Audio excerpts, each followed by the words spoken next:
देखो दोस्तों, मेरे वीडियो बहुत लंबे नहीं है। मैक्सिमम मेरा 10 मिनट के अंदर ही मैंने सारे वीडियो बनाए हैं। कोई 8 होगा, 6 होगा, 5 होगा, 4 होगा, ऐसे ही है। तो इसलिए एक नंबर 1 से स्टार्ट कीजिएगा, लास्ट तक देखते रहिएगा। 2-3 बार देखेंगे सारे टॉपिक याद हो जाएंगे, कहीं भी जाने की ज़रूरत नहीं है। और टाइम भी कम कंज्यूम किया गया है यहाँ पे। आपका टाइम बहुत ही सेव किया गया है, ठीक है। सिर्फ फैक्ट बताया गया है। मूल्यांकन एवं उपचारात्मक शिक्षण क्या है? चलिए, मूल्यांकन एक ऐसी निरंतर चलने वाली प्रक्रिया है जिससे शिक्षक छात्रों के ज्ञान और सीखने की प्रक्रिया का आकलन करता है। मतलब हमको देखना होगा कि कोई बच्चा कैसे सीख रहा है, क्या कर रहा है, उसके ज्ञान कहाँ तक पहुँचा, शिक्षा मतलब ज्ञान और सीखने की प्रक्रिया कैसा है। तो इस सबको आंकने के लिए हम मूल्यांकन करेंगे। मूल्यांकन एक ऐसी निरंतर चलने वाली प्रक्रिया जिससे शिक्षक छात्र के ज्ञान और सीखने की प्रक्रिया का आकलन करता है, उसका अनुमान लगाता है। अब देखिए, आकलन का उद्देश्य क्या है? जो शिक्षक ने छात्र को सिखाया वह छात्र के द्वारा कितना सीखा गया है। मान लीजिए हम टीचर हैं, आपको पढ़ा रहे हैं, आप कितना पढ़ रहे हैं, कितना सीख लिए हैं, इसका आकलन करने का उद्देश्य यही है ना। आकलन का उद्देश्य यही है। फिर आकलन करके हम आपका क्या करेंगे? मूल्यांकन करेंगे। छात्रों की समस्या को दूर करना। मान लीजिए आप कितना सीखे हैं, सीखने में क्या दिक्कत आ रही है, उसका हम क्या करेंगे? समस्या को दूर करेंगे, जानेंगे तो, ठीक है। छात्रों की योग्यता, रुचि और कुशलताओं को पहचान कर उनके अनुसार शिक्षण विधि को तैयार करेंगे। अब मान लीजिए एक बच्चा थोड़ा धीरे सीख रहा होगा, एक तेज़ सीख रहा होगा, और एक सीखने में एकदम सुस्त होगा, और एक बहुत तेज होगा। तो इसके अकॉर्डिंग चारों बच्चों को क्या करेंगे? हम अलग अलग शिक्षण विधियाँ अपनाकर उनको मतलब शिक्षण विधियाँ तैयार करके उनको सिखाएंगे, जिससे उनकी योग्यता, रुचि और कुशलताओं को पहचानने में हमको क्या होगी?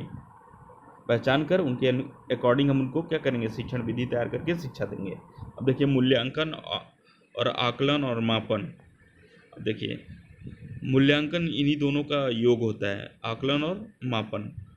आकलन में देखते हैं कि बच्चा कैसे सीखता है, आकलन करेंगे, असेसमेंट बोलते हैं, असेसमेंट। आकलन में देखते हैं बच्चा कैसे सीखता है, कैसे सीख रहा है, ये देखेंगे। मापन, मेजरमेंट, ये देखते हैं कि बच्चे ने कितने प्रतिशत सीखा है। अब देखिए, बच्चा कैसे सीखा आकलन में आ रहा है, मापन में आ रहा है कितने परसेंट सीखा। अगर हम 100% आपको कोई चीज़ बता रहे हैं, आप 20% जान रहे हैं, 30% जान रहे हैं, 50 जान रहे हैं, 60 जान रहे हैं, 80 जान रहे हैं, कितना आपने ग्रहण किया प्रतिशत में होगा तो वो मापन होगा। याद रखिए, मेजरमेंट होगा। आकलन और मापन दोनों मूल्यांकन का हिस्सा है। जाहिर सी बात है, आकलन देखिए, मूल्यांकन अगर माँ है तो आकलन और मापन उसके दोनों बेटे हैं, ठीक है। ये दोनों मिलके माँ के बराबर हो जा रहे हैं, ठीक है। तो क्या है? आकलन और मूल्यांकन दोनों मूल्यांकन का हिस्सा है। अब देखिए, बहुत इंपॉर्टेंट है ये, डायग्नोस्टिक टेस्ट है, निदानात्मक परीक्षण। जब शिक्षक छात्रों को किसी विषय में कार्य करने को देता है और उसमें छात्र असफल या कठिनाई अनुभव करता है, तो छात्र की असफलता और कठिनाई के पीछे का कारण जानना ही निदान कहलाता है। मान लीजिए मैं शिक्षक हूँ, आपको कोई कार्य दिया हूँ करने के लिए, ठीक है। उसे आप करने में क्या करना है? कुछ कठिनाइयाँ हो रही हैं या असफलता का अनुभव हो रहा है आपको, तो इस कठिनाई को दूर करना, मतलब इसके पीछे क्या कारण है कि आपको ये कठिनाई आ रही है, ठीक है। इसी को जानना ही निदानात्मक परीक्षण कहलाता है। निदानात्मक परीक्षण कहलाता है, ठीक है। चलिए, उपचारात्मक परीक्षण, रेमेडियल टेस्ट। जब शिक्षक बच्चे की कमियों को दूर करके दोबारा से शिक्षण करवाता है तो वह उपचारात्मक शिक्षण होता है। मतलब पहले मान लीजिए हम क्या कर दिए?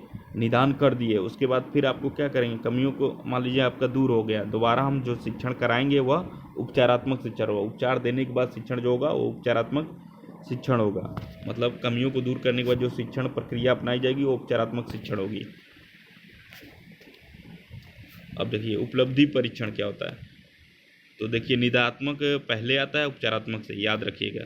देखिए, नोट्स में दिया हुआ है ना, निदान के बाद उपचारात्मक शिक्षण किया जाता है, निदान करने के बाद ही उपचारात्मक शिक्षण होगा।